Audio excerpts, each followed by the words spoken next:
বিশ্ব নবী আমার কাছে গোপনে কোন কথা বলে গিয়েছেন।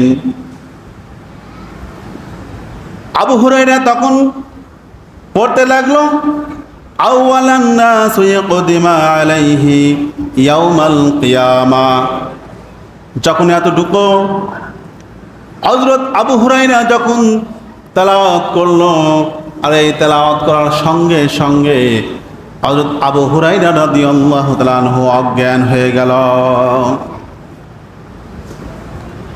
আবার যখন জ্ঞান ফিরল, জ্ঞান ফেরার পরে আবার তিনি একই কথা যখন তেলাওয়াত করতে লাগলো, আবার বেহুশ হয়ে পড়ল।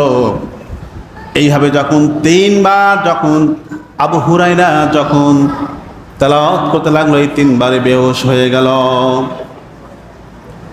হাদিসের ভিতরে বর্ণনা করেছেন,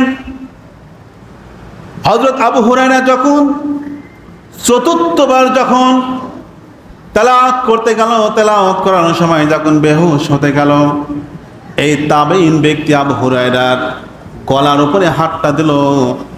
আবু হুরায়রার এই কাঠটা তাবেঈন ব্যক্তির হাতের উপরে তখন পড়ে গেল।